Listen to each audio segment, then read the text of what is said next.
This episode of Unlocked discusses very sensitive topics such as domestic violence, and it could be triggering to some of my viewers. If you or someone you care about is currently experiencing domestic violence, there is support available. Please reach out to the Domestic Violence Hotline at 1-800-799-7233. That's 1-800-799-7233, or visit www.thehotline.org. And for emergency situations, always call 911. This week on Unlocked, it's a little bit different. I normally go into my podcast and I'm like, oh, I'm so excited for today. It's going to be great. And you live in a society where you're like, damned if you do, damned if you don't. So I'm very excited to have you here. I hate the circumstances that you're under and that we're here under, but I also feel like it's something that needs to be talked about, your story. So McKinli Hatch is who's here today. And I saw I don't know how, I think it was just a God thing. Yeah. It was like on my For You page or something. Mm-hmm. And your video that you posted, the cover photo was you and your ex at Stagecoach, I think, or Coachella, one of the two. Mm-hmm. And that's what popped up. And then I saw it, and that's what led me to message you. Because I was like, I just got so quiet when I saw it, and like had chills come over my whole body. And I was just, I like to use my podcast as a place for people to come and just feel how they feel, share their stories, and share stories that hopefully lead to change and impact. And I don't know, just to see how vulnerable you were in your Instagram post, I have so much respect for you. Well, thank you. So I just want to say that. But I think starting out, so obviously people are going to be like, oh, what Instagram post are you talking about? Let's rewind a little bit, and you kind of share your story. Okay. Of just go for it. All of it. Just starting with the boyfriend. So he before that. So kind of you posted on Instagram, you were a teen mom. Mm-hmm. That happened. So how old were you when you had your first, it was a son, right? Yes. Okay. So I got pregnant at 17, still in high school. Okay. Had him at 18. Okay. Yes. So teen mom, and it just made me smile because you were like, that was then and this is now. Yeah. Which is so amazing. And you have 4 kids. 4 kiddos. Yes. That's wild. Yeah. That video made me laugh so hard too when they're like, oh, you've had a kid? And then it's like, no, actually 4. And they're all behind you. Like, It's the cutest thing ever. Yeah. They're amazing. They're the sweetest little souls. They're amazing. So you I feel like too, starting like teen pregnancy is something though that my heart goes out to anyone that's ever had a child. I'm dealing with it at 26, like being handed kids. I'm like, I don't know how you did it, and the scrutiny that comes along with it that obviously has to leave some sort of lasting impact. Oh yeah, it was really hard, and it like looking back, I'm so grateful, obviously, that it happened the way that it did. And he kind of gave me like my reason, my why, my purpose. Now I have like so much more drive because everything I do is just to give him everything he deserves. But yeah, it was hard doing it, especially like everyone finding out about it. I grew up in Utah, so a lot of Mormons, that was very frowned upon. So that was a very hard process. How did that, when you came out about being pregnant, what was the reaction to it? From your parents, from my parents? My mom was very upset because she's still very active in the church. So she was very upset with me. My dad he handled it really well. He was just kind of like, it is what it is. Like, let's turn the page. It's the next chapter. Like, let's figure out what to do from here.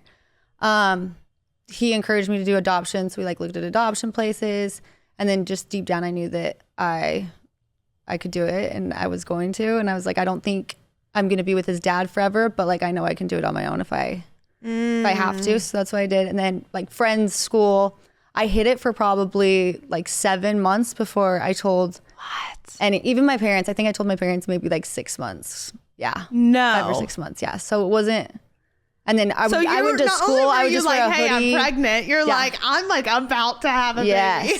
Yes. And I was about to do pageants and stuff. And so I just like kept still doing the pageants, even though I was pregnant. I was like, hit it. We just wore hoodies to school. So like no one knew.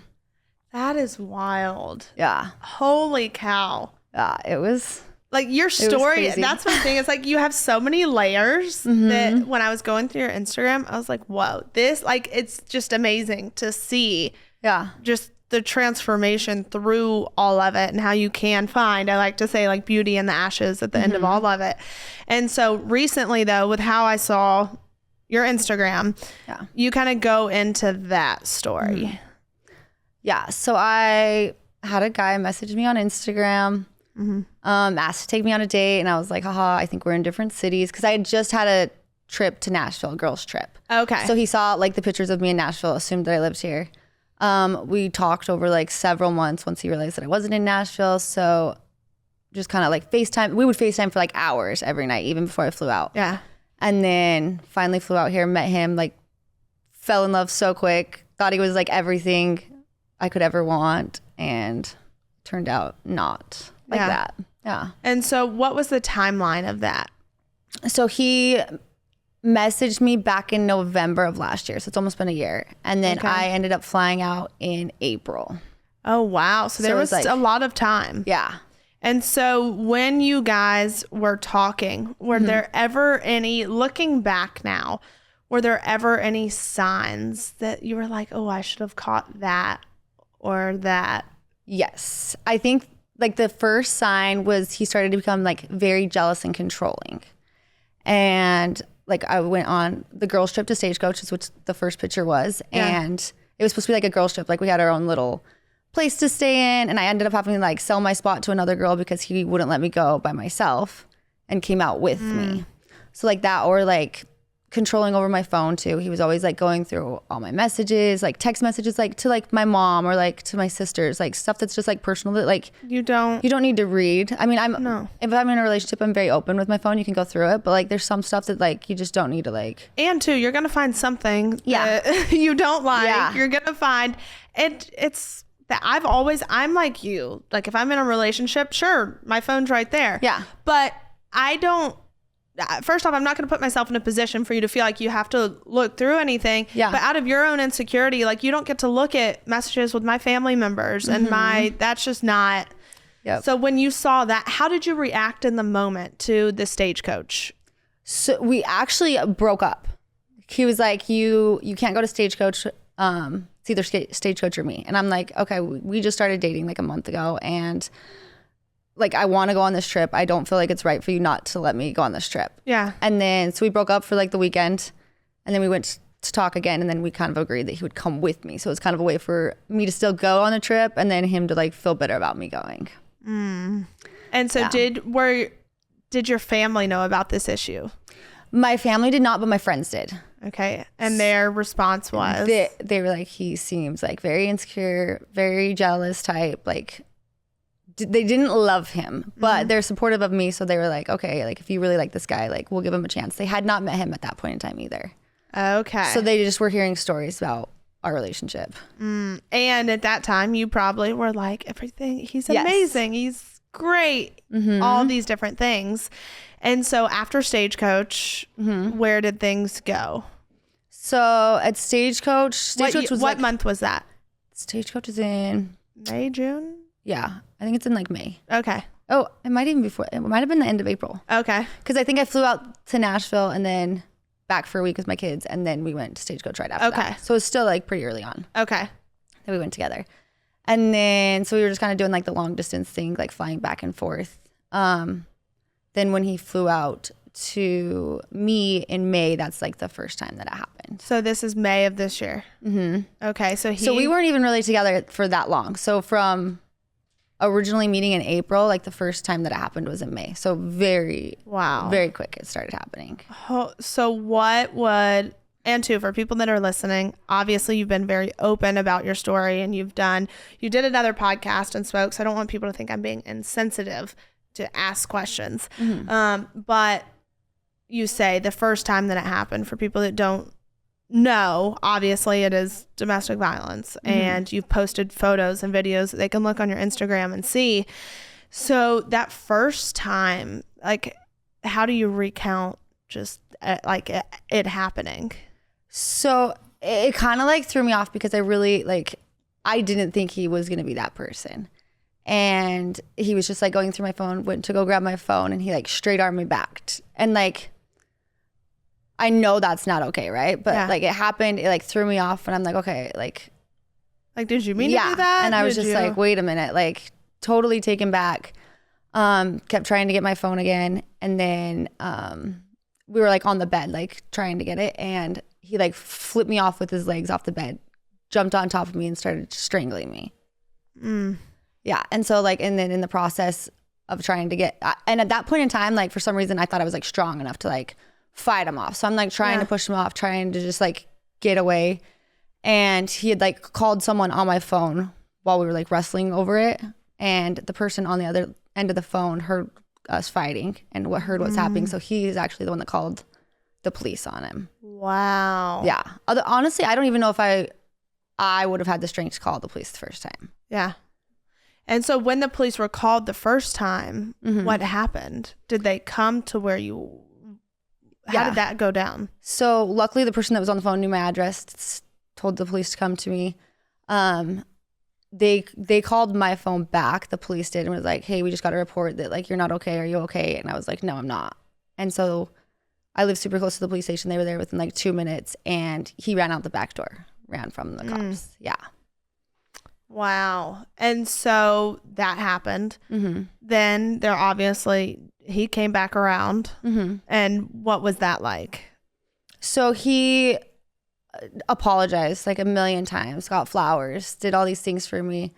And because obviously I broke up with him at first, like right after it happened, didn't want to talk to him. But then I kind of like just like wanted to hear what he had to say, why he did it, all of that. And ended up getting back together with him. And what was his excuse? That he was drinking. Okay. Yes. Which...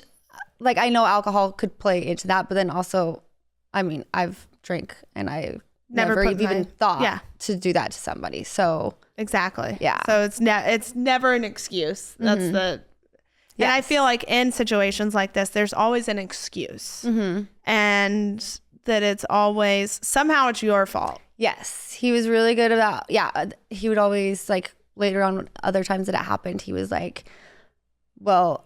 If you wouldn't message this person, and like if I like message someone on it, it would be like a neighbor friend or like something like that. Like there was never, my phone was always open, like he could go through anything. There was never anything inappropriate, but like he would just say like little things like that, like, oh, if you wouldn't have done this, or if yeah. And so was that hard to not? Did you get to a place where you were like, well, it's my fault? Or yeah, a lot of the times I would, or I would like try not, like just walking on eggshells all the time. Yeah. Just trying not to do anything to like set him off, especially if he started drinking. Then I was like, really try just to do like everything perfectly so that like he wouldn't attack me again.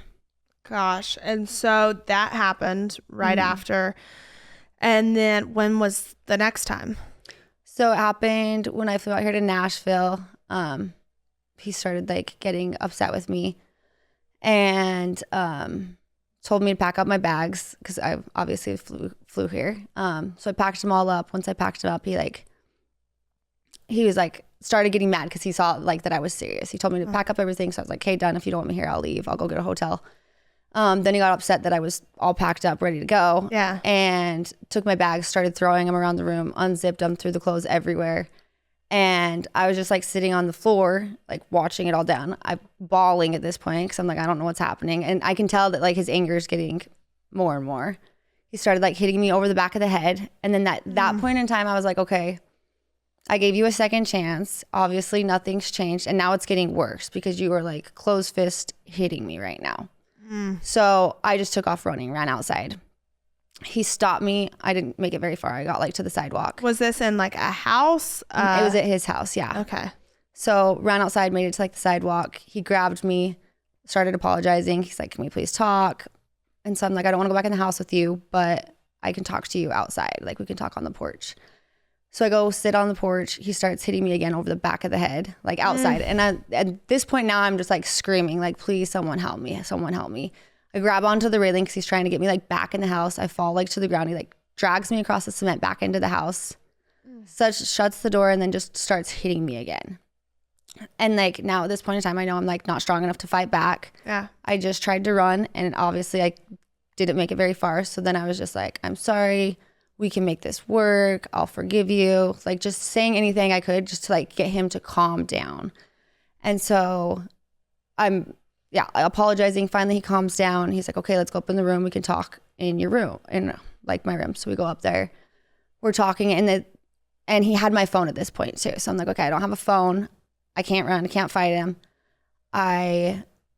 I'm just like sitting there trying to talk to him, calming him down. And then finally I saw another opportunity to run because I still knew that like it was not okay and I needed to report it and I needed to get out of that house. Yeah.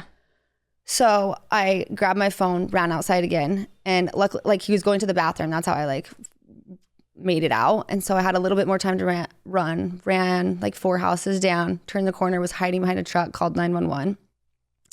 And I like told them, I was like, I've just been hit. I'm really scared right now. Here's the address.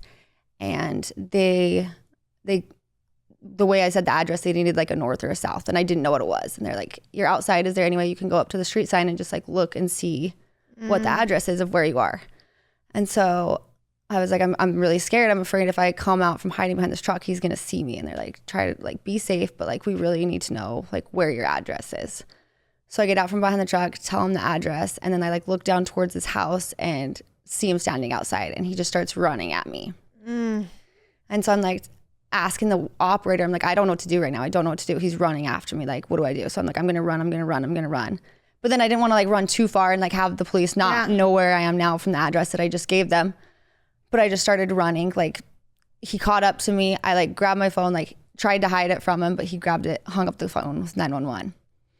And then he was like, why would you do that? Why would you call him? And I'm like, so this was not okay. Like, you can't do that to me. He knew the police were already on their way. He knew I had been talking to him. So he like grabbed me. We hid in the bushes while the police went to his house. So they went to his house. They were there for like 30 minutes. We were hiding in the bushes the whole time. Yeah. And then once they finally left, he took me in through the back door. And again, like at this point in time, I'm like, it's not okay. I can't be in this house. I got to figure out a way to get out. He has my phone again, so I don't have anyone to call. And so I finally asked him, I'm like, can I use my phone to call my daughter to tell her good night? And so he agrees to that. I call my daughter and she answers. I'm like bawling and I'm like, can I talk to your dad, which is my ex-husband. We were married for 10 years. And you guys have a good relationship. We have a good relationship. Yeah. We co-parent really well. And but it's pretty rare for me to like talk on the phone to him, like unless we have like something to talk about. You'll text back and forth, or if it's something important with the kids, you'll talk. Yeah, but for me to ask her to talk to her dad, and she can tell that I'm bawling, and so he gets on the phone, and I'm still crying, and he's like, "Are you okay?" And I said, "Yes," and he was like, "Are you sure? It doesn't sound like you're okay." And I was like, "Well, I just want you to know that my daughter has my location on her phone," and then he took my phone, hung it up. Your boyfriend at the time. Yes. Yeah. So he took my phone, hung it up, and started yelling at me. He had like this mason jar in his hand, grabbed the mason jar, threw it at me. It like shattered. I like put my leg up to like block it. Hit my leg, cut my leggings open that I was wearing. There was like blood everywhere. So now he knows that my ex is going to call the cops again. So now it's going to be the second call to 911, and that now I'm like bleeding everywhere. So he like takes me upstairs, makes me change my clothes. We're like sitting on the bed. The police are just banging on the door. You can hear them. They are like shining their flashlights around the whole house, but like couldn't get into me. And like they would leave for like 5 minutes, come back, start banging on the door again. So I'm like, I know that they're close, but like I'm too scared to like try and run outside. I don't even know if I'll make it. Yeah. And we were like on the second level of his house. So it's like to get all the way down the stairs and out the door, like I didn't know if I could make it in time. So, but finally I saw another opportunity to run. So he was distracted. I ran out, made it out, and where he lives there's like a stoplight, so I made it to the stoplight. There was a car there. I started like banging on the windows, asking her to help me. I feel so bad for this lady, but she did not let me in the car. And so I was like, okay, I have to keep running. I'm like barefoot too, just running. So I started running. I made it like 10 more seconds, and then cop lights flipped on and they were there. Oh. And was that the last time? No. Okay. So from there, that was in Nashville, because there's been things that have happened in both states. Both states. So Utah and Tennessee. So that was in Nashville. What happened? Did they arrest him at the time? Yeah. So he got arrested there. He was on like a 12-hour hold. So like not very long. He got charged with aggravated assault with a deadly weapon, interference with the 911 call,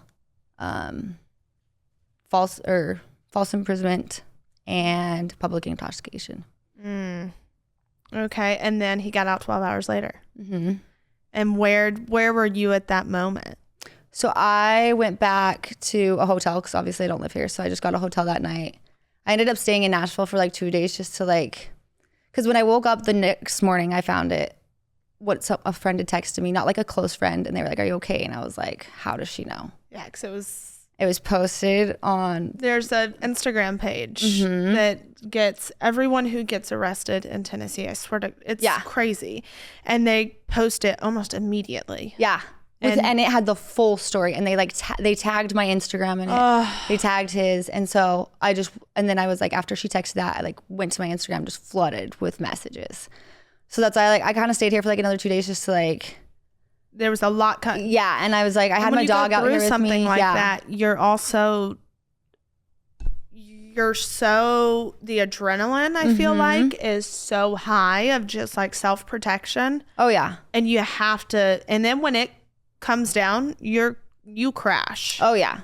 Yep. And that's why I was like, I'm just gonna just sit here in this hotel for like 2 days and just like, because I was already like processing everything that just happened, because that was like, yes, it had happened before, but not to that level. Yeah. And so I was just like trying to even figure out what happened, and now I'm flooded with messages, and everyone knows what happened. So I'm like just trying to figure out, like, navigate through that. Gosh, that's a lot. So and then I assume he gets out 12 hours later. And did you hear from him? Yes. Almost immediately? Yes.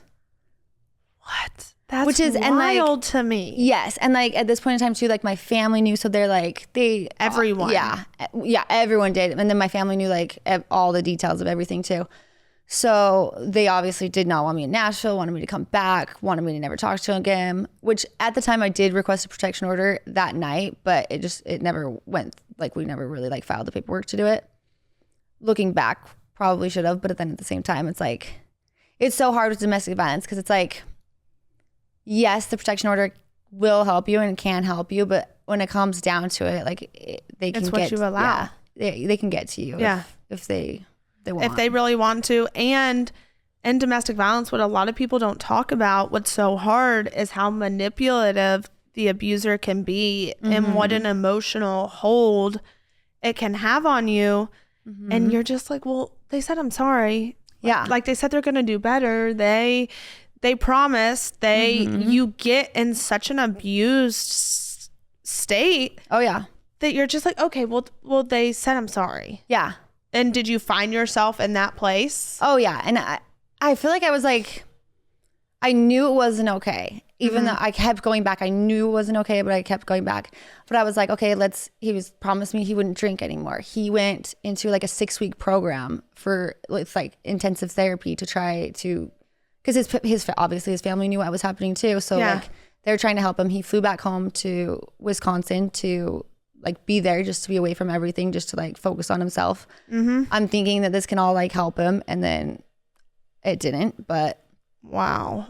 This episode of Unlocked is brought to you by Progressive Insurance. Most of you listening right now are probably multitasking. Yep, while you're listening to me talk, you're probably also driving, cleaning, exercising, or maybe even grocery shopping. But if you're not in some kind of moving vehicle, there's something else you can be doing right now. Getting an auto quote from Progressive Insurance. It's easy, and you could save money by doing it right from your phone. Drivers who save by switching to Progressive save nearly $750 on average, and auto customers qualify qualify for an average of 7 discounts. Discounts for having multiple vehicles on your policy, being a homeowner, and more. So just like your favorite podcast, Progressive will be with you 24/7, 365 days a year. So you're protected no matter what. Multitask right now. Quote your car insurance at progressive.com to join the over 28 million drivers who trust Progressive. Progressive Casualty Insurance Company and Affiliates. National average 12-month savings of $744 by new customers surveyed who saved with Progressive between June of 2022 and May of 2023. Potential savings will vary. Discounts not available in all states and situations. This episode of Unlocked is brought to you by BetterHelp. I absolutely love partnering with BetterHelp.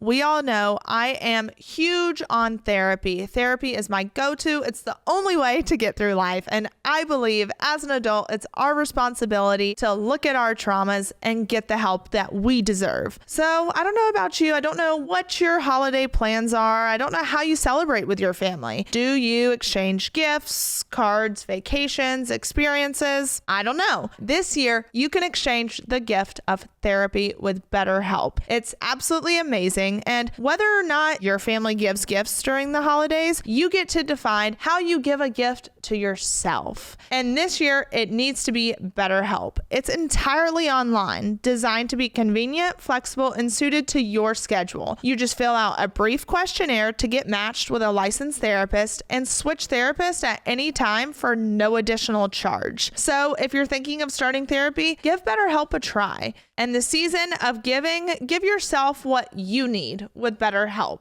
Visit betterhelp.com/Savannah today to get 10% off your first month. That's BetterHelp, HELP.com/Savannah. So then at this point in time, when did he get arrested that time? So since he ran the very first time, he didn't get arrested that time. There's still charges for those. We still press charges. And then he got arrested in Tennessee in July.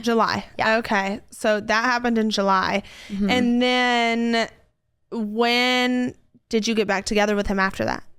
So yeah, I went back again, which like that part's hard too. Cause it's like, I hid it from everyone. Like no one knew that we were back together. I like changed his name in my phone. So it looked like someone else was calling me if I was ever around people. Like no one knew we were talking again. We weren't hanging out cause he was in his program in Wisconsin, but like we were still talking. Yeah. Yeah. Wow. And so was the next time it happened the last time it happened? That's the last time he like physically hurt me, but he was arrested again after that time. So I flew out here to Nashville to like go to the court things. Yeah, because I know you had spoken about that. You flew out, you thought you had to testify, and like they had just called and left you a voicemail, which is going to be a whole other conversation because it's mind-boggling how our system deals with stuff like this. Yeah. Because even from the first time that you called and you said you guys hid behind the bush until they left, they should have never left until they put eyes on you. Mm-hmm. Because that's how you see Gabby Petito. You see all these other cases to where women and men both, they end up dead because of domestic violence and because police officers don't have proper training and that's mind-boggling to me that like they just left. Yeah. And so, it's 1 in 4 women and 1 in 7 men that it happens to, which is like insane. That's it gives me chills because I'm just, like you said, I've never thought about putting my hands on someone. Yeah. So I don't know. That's wild. Yeah. That's wild. So, okay. So you came because they left a voicemail on your phone saying, hey, we need you to come show up, testify, whatever it was. Yeah. And you were like, this isn't right. You thought you were like, this is happening really fast. Yeah. I need more info, whatever. You show up, your lawyer came with you, luckily. Yeah. And what was it? The prosecutor or one of them was like, hey, sorry, I'm new to this. Like just trying to figure it all out. What was that about? That one, she like walked in the room and literally sat on the couch and was like, I'm new at this. Like, and my attorney was like, well, how long? And she's like, I've been doing this for like 2 months. And I'm like, okay. And so then he kind of like guided her through the plea deal because we did offer him a plea deal. And so why did that happen? Why did because people that are listening and look into it, they'll be like, why did you let him off easy? Because all he got was what? Probation? Yeah. That's it. Yep. So what was the reasoning for that? So we were already talking again at this point in time. This is after he had just gone through the program. He claims that he's not drinking anymore. So I'm like, that was your way of saving. Yeah, giving him another chance. And I went back and forth for like so long. Even like sitting there in the room, I'm like, do I even agree to this or not? Like, but also I didn't. My attorney too was like, you have to realize that if we take this all the way to trial, you're gonna have to keep flying back out here a lot to like go through this. And he's like, but there's already charges in Utah, and you're gonna have to do this in Utah as well. So he's like, maybe we let him take the plea deal here, and then in Utah you're closer to like all the courts, so it wouldn't be as much travel back and forth for you, and you don't have to deal with like both cases. Yeah. So that's why we decided to let him do the plea deal. And again, like I think he's changing. Yeah. I think he really loves me and he would never do it to me again. And you believe everything that they say. And I get so much crap about going back. And it's like, I don't think people realize until they're in it, like how they twist the stories and manipulate you, and they threaten you with different stuff too. Like he would threaten stuff all the time, and he was like helping financially with me and my 4 kids. So then I have like that obligation too. And it's like, just, there's so many little things that people don't understand. And I feel like until you're in the situation, I don't know if you could really understand. Because even me looking at someone, I'm like, if he hit you, why would you stay? You know? Why would you stay? It makes no sense. Yeah. Yeah. But when you're in it, and like you said, you don't know until you're in it. And wow. So when you basically like, it was like a get out of jail free card. Yeah. Oh, at that moment. And looking back, do you have regrets that you didn't like push it all the way, or no? Yes. Okay. I think I should have, just because it happened and it shouldn't have happened, and he should have been held accountable for it in more ways than he was. And didn't he do it again after?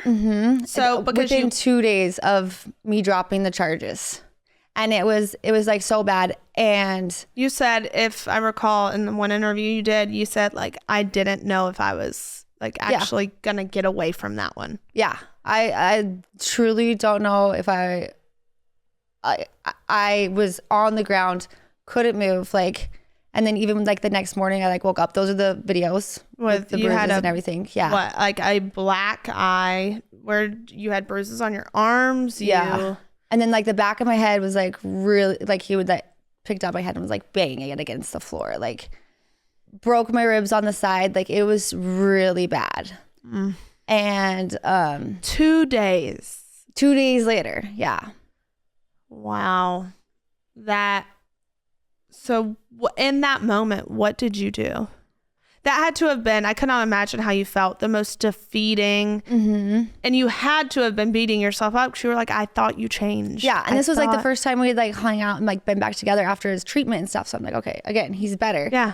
But yeah. And I was like, that's what I really had so much regret about letting the charges. I'm like, I literally just let all these charges go and you just turned around and did it again. But worse than you've ever. Yeah. Worse than the first couple times that it happened. So what did you do from at that moment? So it happened at night. I was in like really bad shape. So I basically, and I was like throwing up, couldn't even stand. I went like, I knew I had to go to the police, but I like physically couldn't even get there. Obviously didn't have my phone because he had my phone. So I just went to bed, laid on the couch, fell asleep. Woke up the next day and I was still in such bad shape. I remember like I woke up and he like looked over at me and he was like, wow, you don't look good. Like you look like you're in bad shape. Because like that. And then I'm like, that's the first thing you say to me. Not like, that's what you say. Oh my God, I'm so sorry. I can't believe I did that. Like half of my face was like swollen on the side. Like it was just bad. And I'm like, the only thing I was like, I just want to get home to Utah. I need to get out of this house. I need to go to Utah. So booked the next flight, flew back to Utah. And so you didn't, did you ever come back and press charges? That is why I'm here. Wow. Yeah.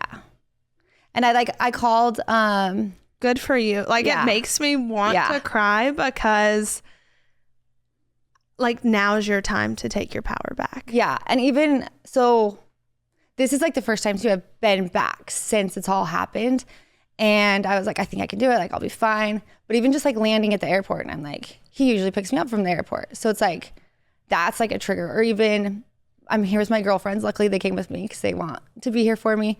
So we did like an order Uber Eats thing and it didn't show up. So I was like, oh, I'm already in an Uber. I'll just stop and get it. We pull off, the Uber driver does, and it's like his exit. And I'm like, oh, like, yeah, just like all the memories like come back. And then like, you just wish it just like didn't happen. Mm-hmm. And there's those moments to where, because it's not, any people would be lying to themselves if they were like, oh, I don't miss the person I thought I knew. Mm-hmm. Of course you're going to have those moments. Yeah. And it's like, that's normal. Mm-hmm. But to be able to show up and do what you're doing now and to stop at those places. And I feel like that's you like taking your power back. Yeah. And that was another part, like obviously I needed to do. I had been working with a detective because when it happened, again, I just wanted to get back to Utah. I flew back and immediately called the Tennessee police and I was like, I need to report these charges. And they're like, no, I called Utah first. I just called like the Salt Lake ones. And they were like, we can't report it here because it happened in Tennessee. You have to call them. So I called Tennessee and then they're like, you have to be here in person to report it. Mm. So. And when was that? Like, what was the time? So the first time he was arrested was July. You let him enter into a plea deal, all of that. And then when you had to, so that happened. Mm-hmm. So was the last time he put his hands on you in July? Was that September. When I came back to do the court stuff. Okay. Mm-hmm. Wow. Yeah. Okay. Actually got arrested in July and then September he entered into the plea. Mm-hmm. Wow. Yeah. Holy cow. So and why would you say, were you just afraid of coming back here? Because I remember seeing on your Instagram was it last week, the week before, that you were like afraid he was gonna be released. Yes. And so he's currently in custody right now. Mm-hmm. He, well, after I flew back, I posted like one video, the first one. And he posted a video. He posted one, yeah, like publicly apologizing for what had happened, basically trying to get back together with me. And I like still had the black eye, responded to the video, and he got on like the next flight to come out to Utah.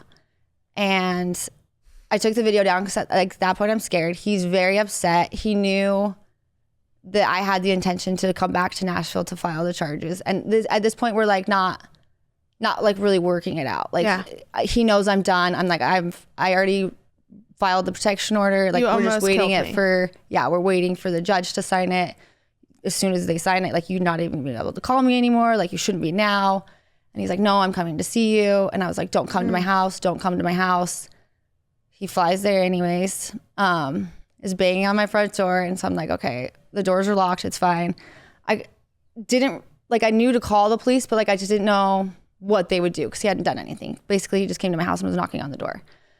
So, which is sad to begin with. Yeah. Because even I had a crazy stalker situation and the police were like, until he does something. Yeah. There's nothing we can do. So until he beats me or almost kills me or does kill me, there's nothing you can do. Yeah. They can like escort him off the property, but like he'll just come right back. Yeah. Like, so I'm like, I know the doors are locked. So like locked them all. And then he broke into my house through the basement window and I hid in the basement because I was scared and I was like, I don't know what to do right now. And so I just hid at first and I could hear him like, I was in the basement. I could hear him like walking around like so upset. And I knew he had been drinking too. So I'm like, this is not going to go good, especially if he finds me, knows that I'm hiding. He's texting me the whole time, like, where are you? Where are you? And I was like, I'm not home. I'm not there. Yeah. Then my phone dies. And so I'm like, yeah. Oh my gosh. Luckily I found a charger while I was down there. So I charged it up to like 2% battery while I'm just like, I was probably sitting in the basement hiding from him for like 20 minutes as he was like just looking for me everywhere. So finally I make it out of the house, call 911 and they come up to the house, arrest him for burglary. And when they arrested him, they found a knife on him. What? Yes. So like, I remember, so once he was arrested, the officers are obviously like talking to me, telling me everything. And I'm just like going over the story of what happened. And like they came on like the little walkie-talkie and it was like, we found a knife on him. And I remember when they said that, like my heart just sank because I was like, I don't know what his intentions were, but you know what they have been. Yeah. And I feel like when he's in that moment and when it was happening, he would just like go dark. Like yeah. There was nothing I could say or do to get him to stop. So that was November or October. Yeah. That was October. And now he's still sitting in jail, just awaiting trial. He got let out like within a couple hours of it happening because he was only charged with burglary. And the next day a detective called me and was like, I just looked through all the cases. He's like, I think there's something else going on. I'm going to press more charges against him. So they pressed more charges. SWAT went in and arrested him here in Nashville, and they extradited him back to Utah. Holy cow. Yeah. And so now he's just awaiting trial, and there's no bail. Other charges against him from other people as well? Yeah. Yes. Okay. I know there's new ones, and then he's already like, the other ones happened like a couple years ago. Yeah. But since then, too, there's been girls that have reached out to me that was like, I've had the same thing happen with him. I'm going to go report the charges now, too.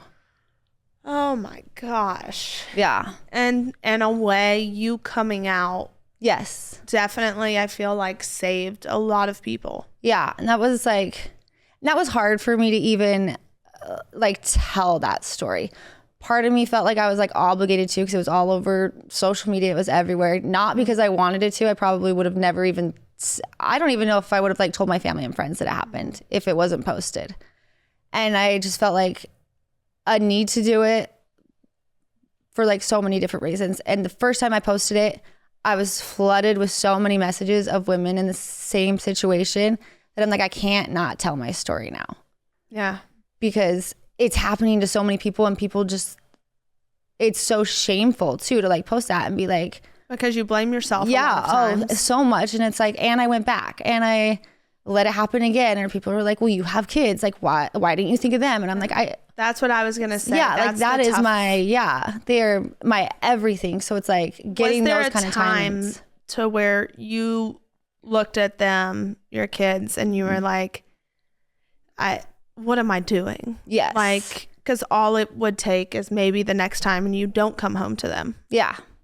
Like, yeah. And that's why was there a time that you were like, all right, like because of them, like if I don't love myself enough to stop this, I have to love them enough to stop it. Yeah. That's pretty much exactly what happened. Okay. Because especially like with my oldest, he's 14 now, like when I teen pregnancy with him, I'm like, I just want to give him like everything. And I'm like, I have to do that for him. Like it's, I have to. He's like my why. They all four of them are.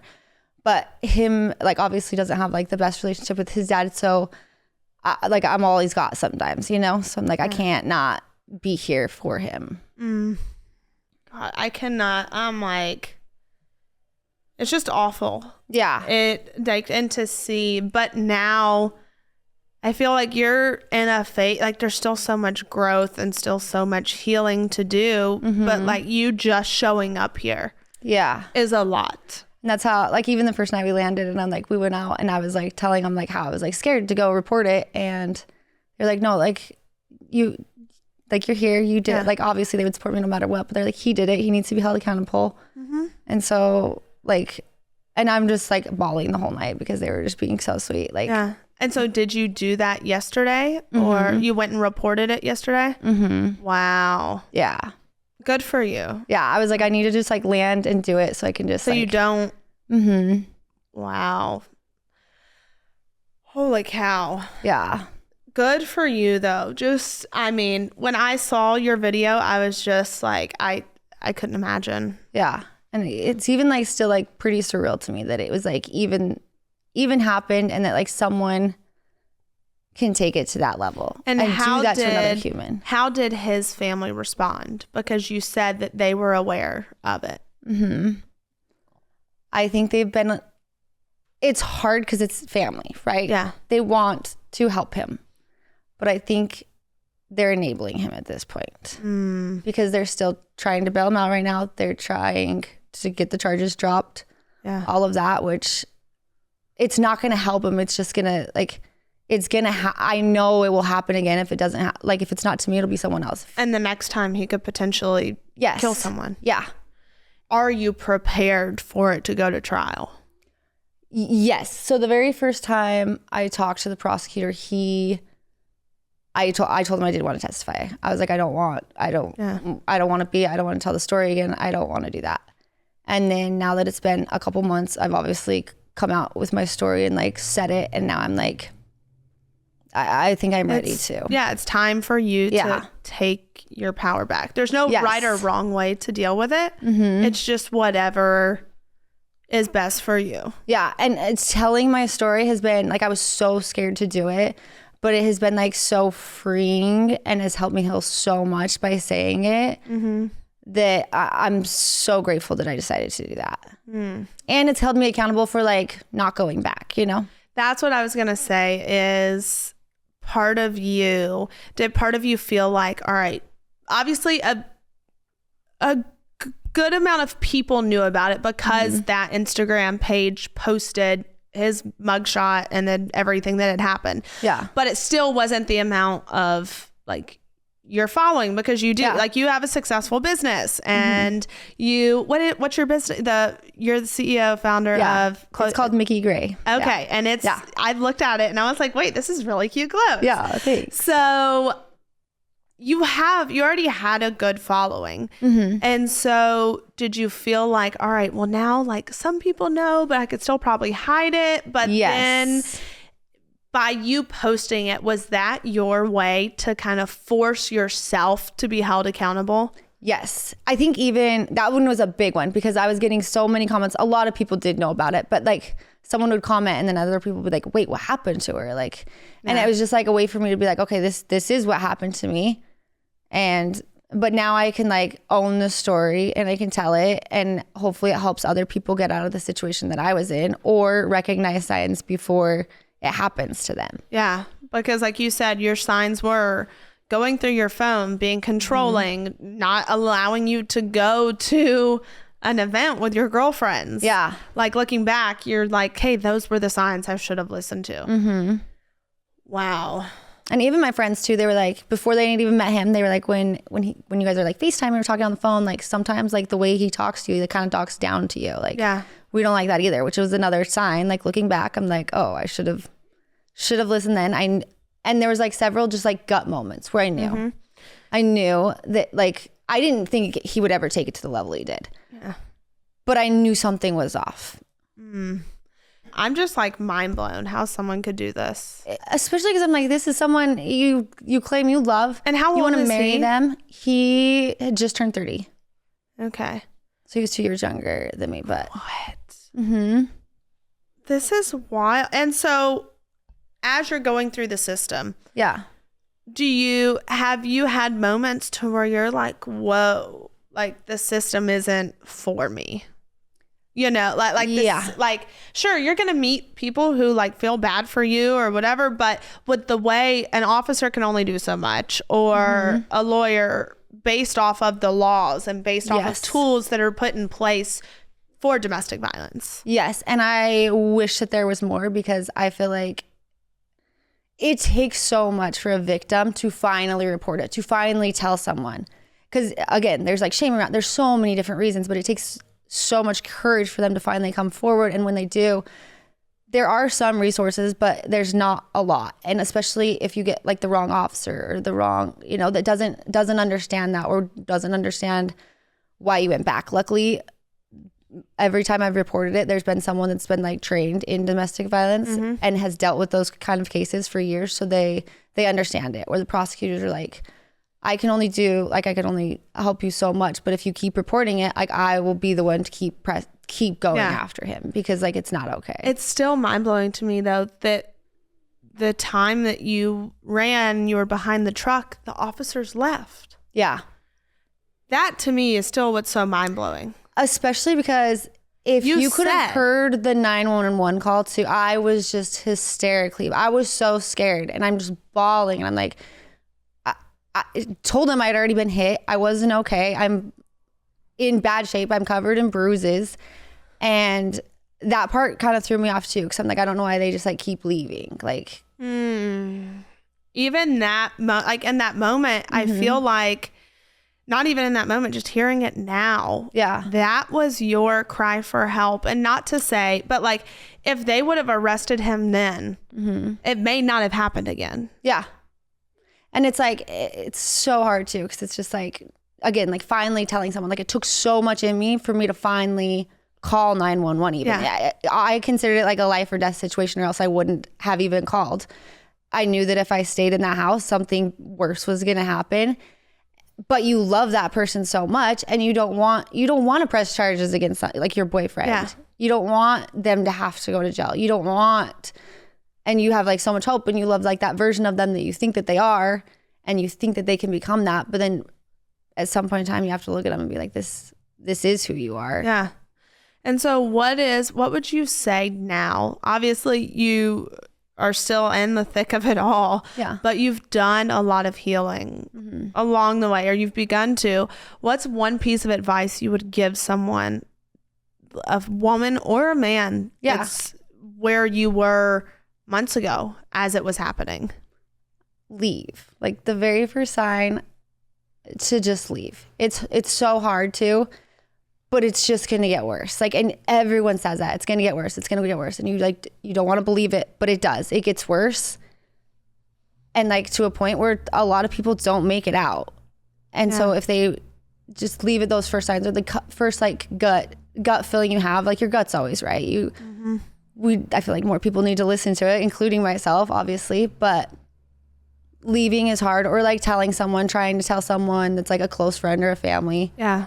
I obviously think that you should report it out to the first time and it kind of keeps you accountable for not going back. How would you say friends or family could have been there for you more effectively during that time? Or did they do everything? Because obviously it's easy for someone that it's not happening to say, well, just leave. Leave. What the hell are you doing? Yeah. But could someone have maybe said something differently to you that would have caused you to think again about leaving? Yeah.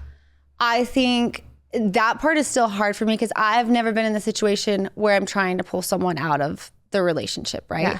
And I feel like everyone in my family handled it so different. There was the one, like I stopped talking to my sister for several weeks just because she didn't want me to go back, and I did.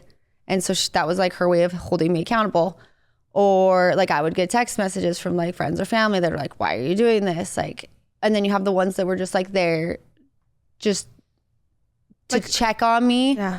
They knew that I was in it and they knew that like it was going to take me leaving.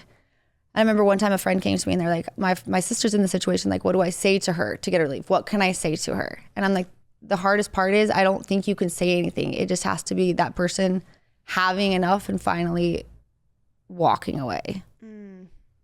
Because I feel like you can tell them everything, but it's so hard. Or I feel like watching someone else go through the story and knowing it's possible, that would probably be the biggest way to get me out of that one. For you, if you would have seen someone share a story like what you're sharing and said, I couldn't leave, it happened X amount of times, and then I finally left. Yeah.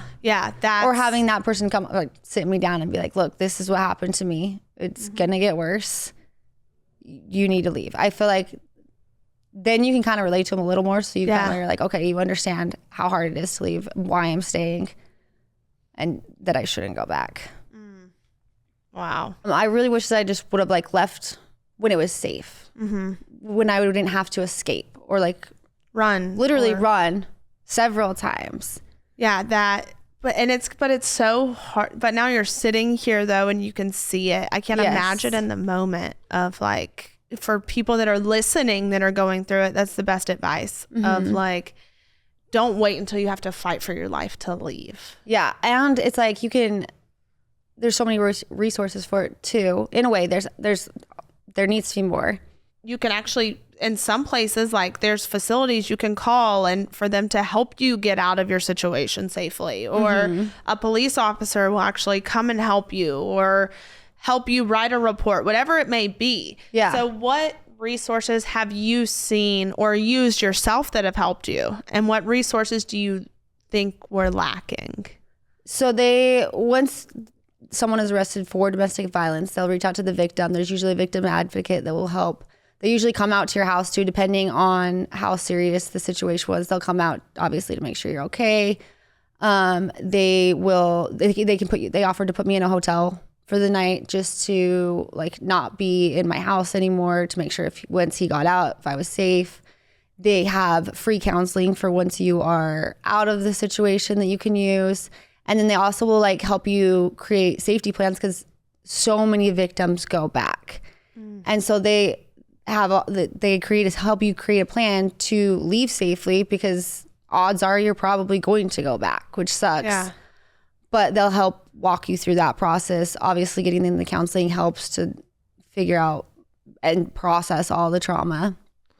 Wow. That's the thing. It's like you said, more times than not, you go back. Yeah. So the fact that there are resources that are like, hey, we advise you to not do this, yes, but if you do this, this is what you need to be prepared for.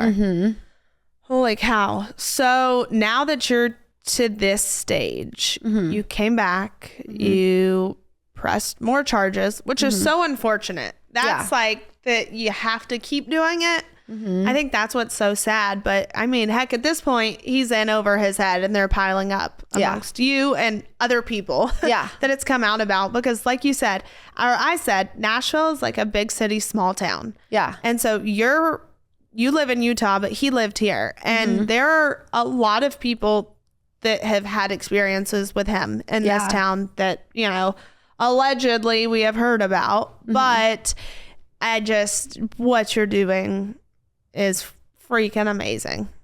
Thank you. I'm proud of you for standing firm in it and taking your power back. Yeah, and that's I think the biggest thing about coming here is just taking my power back. And like, I loved Nashville before I met him, and so I'm like, I just don't want to like hate it because of hate it and like have those memories. So I'm like, I'm gonna come here, I'm gonna do what I need to do, and then I'm gonna just like make better memories here. That's awesome. So what would you say is next for you? I honestly, now that I've told my story, I really want to help get more resources out there, because now I've seen that like how hard it is. And I think a lot of the reason that women stay in domestic violence is financial reasons. I feel like that's a really big one. That was a question someone asked. I asked people if they had questions, and they said, what would your advice be? I want to read it word for word, because it was exactly that. For those that think it's so easy to leave, it's not, especially when the abuser has full control of finances. Yes. And so how did you see that play out in your situation? So with mine, fortunately, like we weren't together a long time, and I did have like my own career and stuff, but he was financially paying for stuff, which is hard to leave. So I think it happens so many times with women where they are 100% financially dependent on them, and they are not only just like controlling the finances, but they'll control the vehicles or like so many, honestly, even like what you wear, like they'll control it down to that. And then they'll isolate you from like friends and family. So like they don't know what's going on. It's all happening in the home behind closed doors. Yeah. So it's so hard for them to like finally come forward and be like, not only do I have to get away from this relationship, but now I have to like financially support myself. Yeah. And that's the thing, is it would be great to know, because I bet there are some organizations out there that we're just not aware of that maybe do this, but kind of like give women a safe place to go. Yeah. And be rehabilitated while not having to worry about finances. Or because I couldn't imagine. Like you said, fortunately, sure, he was helping you with some things, but you also had your own career, and you had been a single mom before him, so like you had your own stuff, but I couldn't imagine just being like, well, if I walk out of here, I'm homeless. Yeah. I have nothing. Yeah. And I feel like a lot of abusers do that, and they make you solely dependent on them. So you don't have a credit card and you don't have anything in your name. Which is, I think that's why he started paying for stuff like that, because he hated me working. He was always like, I want your time. I want your time. And I'm like, well, I have to work. I have 4 babies. So I'll pay for it then. And I think that was a way of him like slowly getting the control of that. Yeah. Wow. At what point did you see that? I didn't honestly really realize it until I was out of it. Yeah. Okay. I don't even think it was happening. The relationship was so short and it happened very quickly. So I think because it happened so quickly, which is honestly another sign, is the love bombing and like gaslighting you in the beginning and like, oh yes. Yeah. So it's like, he's showering. Now he's like paying for my bills, giving me flowers, taking me on fun dates, doing all this stuff. And like, you're so in love. You got these rose colored glasses on and you don't see a lot of like the bad signs. Yeah. Or even just with like him starting to like slowly isolate me. I didn't even realize that until like, I was like, oh, I literally don't hang out with anyone. Like I couldn't even do like wine nights at my house and have my friends come to my house. Wow. Yeah. That is, I'm still just mind blown and in such shock. But I feel like I said, you coming out about your story is helping so many people. And just to watch you, and literally it like breaks my heart, because I was like watching your videos and seeing, and then how you would show you like covering it up. That's what was crazy to me, how you had like this black eye, but yet you're just covering it up. And the big reason for that too is because like I have kids. So like, and my kids, I think one of the times my oldest saw a bruise on my arm and he was like, what happened? And I was like, oh, I fell on this or something. I don't know. Yeah.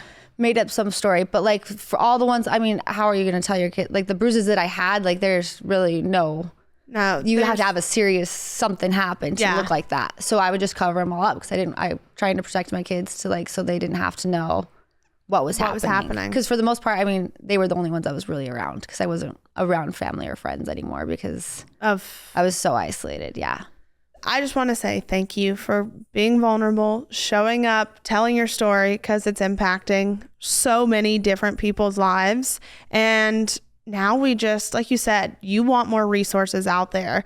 And too, for my followers, I think I'm going to have on like a specialist in this, a counselor, whatever it may be, to tell us resources and what to do, where to find them.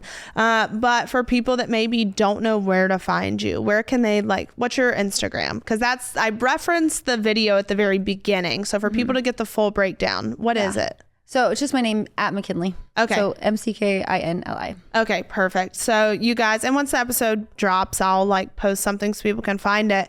But I just think seeing that could potentially save someone's life. Yeah.